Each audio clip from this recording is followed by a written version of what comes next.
So are you suggesting I'm a Pakistani spy? This is what this person, a politician, said to me, that you, not that you're a spy. And you believed it? But that you push their agenda. And when you reach... You believe it? It's possible, because when I read, for example, July 25th, 2010, your article on Pakistan and India relations, the whole article is presenting Islamabad's point of view, not Indian, and not even considering it. अच्छी अंग्रेजी बोलना, elite खानदान से होना और कथित पत्रकारिता में एक लंबा अरसा गुजार देना, ये इस बात की गारंटी नहीं होता है कि आप एक घटिया किस्म के देश से गद्दारी करने वाले इंसान नहीं बनेंगे। ये बात करण थापर ने बार बार साबित की है। वही करण थापर जिनका पत्रकारिता का जीवन प्रधानमंत्री मोदी के जूठे पानी के गिलास में डुबकी लगा लगा कर बीत गया, जो अपने इंटरव्यू में मेहमानों को बुलाकर बदतमीजी करने के लिए और फिर उनसे झाड़ खाने के लिए कुख्यात रहे, आज वो करण थापर भारत से गद्दारी कर रहे हैं, और कोई छिप छिपाकर नहीं बल्कि खुलेआम। देखकर लगता है जैसे ये भारत के पत्रकार नहीं बल्कि पाकिस्तान के जासूस हैं। नमस्कार, मैं अभिषेक, आप देख रहे हैं द पैम्फलेट। दोस्तों, करण थापर की दुकान पिछले कई वर्षों से द वायर पर सज रही है।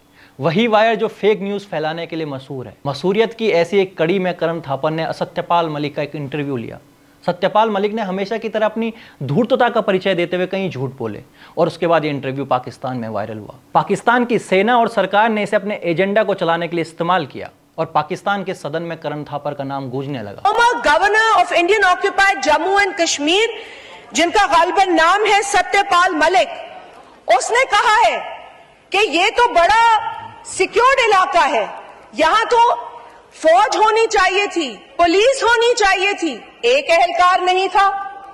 तो ये मोदी सरकार से उन्होंने सवाल किया, और उन्होंने खुद कहा है, इंडियन एंकर पर्सन है करण थापर, उसके इंटरव्यू में उस शख्स ने कहा है कि शर्म आनी चाहिए मोदी को और माफी मांगनी चाहिए मोदी को फॉर दिस सिक्योरिटी लैप्स। लेकिन फिर करण थापर ने एक स्वघोषित डिफेंस एनालिस्ट प्रवीण साहनी के साथ इंटरव्यू किया। इसमें दोनों एक दूसरे को धूर्तता की टक्कर देते हुए नजर आए। प्रवीण साहनी कहता है कि मुझे कहते हुए खुशी हो रही है कि पाकिस्तान ने हमारे 4 लड़ाकू विमान गिरा दिए। 3 there, 1 here. I'm quite happy to say that perhaps this is what has happened. ये साहनी भारतीय है और थापर भी भारतीय है, पर साहनी को ये कहते हुए कोई हिचक नहीं हुई, जबकि ये एक फेक न्यूज थी। उसने थापर के सामने ये कहा, इसलिए थापर पाकिस्तानी मीडिया में फिर से हीरो बन गए। पाकिस्तान के एक न्यूज चैनल पर बताया गया कि कैसे करण थापर पाकिस्तान की मदद करते हैं। उनका नेटवर्क पाकिस्तान में भी सक्रिय है। नहीं चलने दिया जाएगा, तो हमने उसको चला दिया, हमारे बुलेटिन में भी चला, हमने उसको चलाया, उसमें बड़ी बहस शुरू हो गई।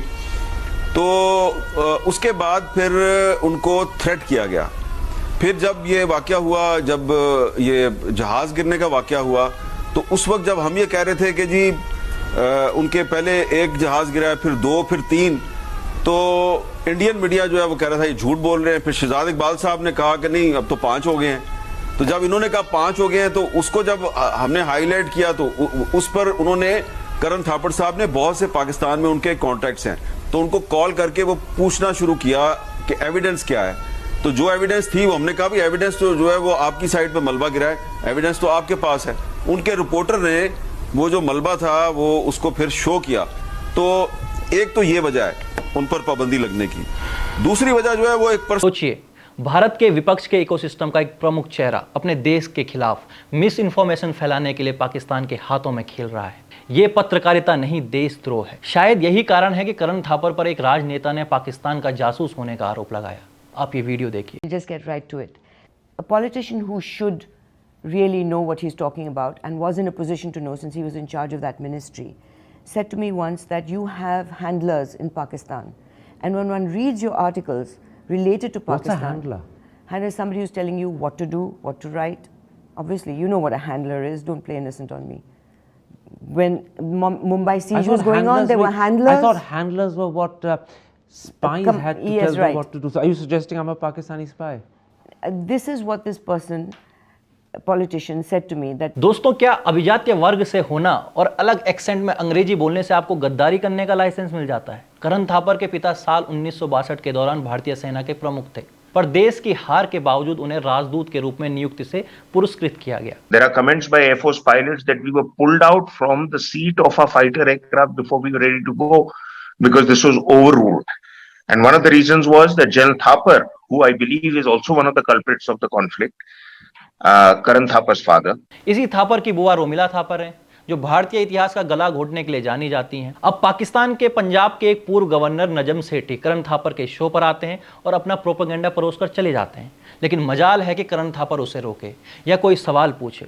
अब पहली बात तो यह है कि ऐसे समय में पाकिस्तानियों को कोई मंच देने की आवश्यकता क्या है? क्या करण थापर शहबाज शरीफ या आसिम मुनीर के इशारों पर काम कर रहे हैं? ये आप लोग तय कीजिए। वैसे आज करण थापर की बात आई है तो मुझे जयललिता जी याद आ रही हैं, जिन्होंने इस जीव को उसकी असली जगह दिखाई थी। Not reading. I'm looking at you and talking. You can check it in the camera.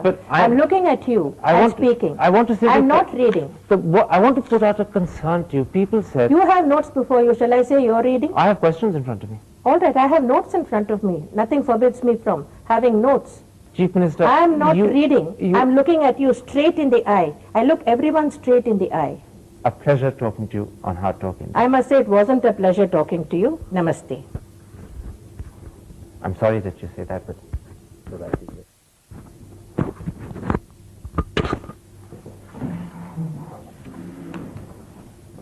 इसी करण थापर ने पूर्व प्रधानमंत्री चंद्रशेखर का भी इंटरव्यू लेते हुए उनके साथ बदतमीजी की थी और उसके कारण चंद्रशेखर नाराज हो गए थे। पर आज करण थापर पाकिस्तान के साथ क्यों खड़े हैं, ये सवाल अगर आपके मन में है तो मैं बता दूं कि थापर हमेशा पाकिस्तान के साथ खड़े रहे हैं। इन्होंने बेनजीर भुट्टो को भी मंच दिया था। ये बेनजीर के कॉलेज के दिनों में साथी रह चुके हैं और शायद बेनजीर को याद करते हुए आज बिलावल और उसके देश के साथ खड़े रहना चाहते हैं। वैसे अब मैं आपको हमारे तुकबंदी कवि द्वारा करण थापर को समर्पित एक कविता सुनाता हूँ। कविता का शीर्षक है कि ये कौन पत्रकार है। मुख पे अशांति भाव और आवाज में ये भारीपन कि जिसकी हर एक बात में दिखाई दे रहा पतन।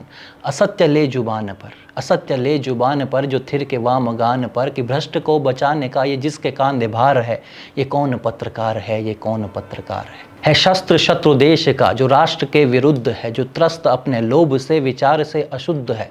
आकंठ डूब गर्त में, आकंठ डूब गर्त में ऋणी जो भ्रष्ट शर्त में कि जिसके शब्द बाण सह के सत्य तार तार है। ये कौन पत्रकार है, ये कौन पत्रकार है जो तर्क से गरीब पर कलम चलाए जा रहा, न देखता है राष्ट्रहित जो झूठ की है खा रहा।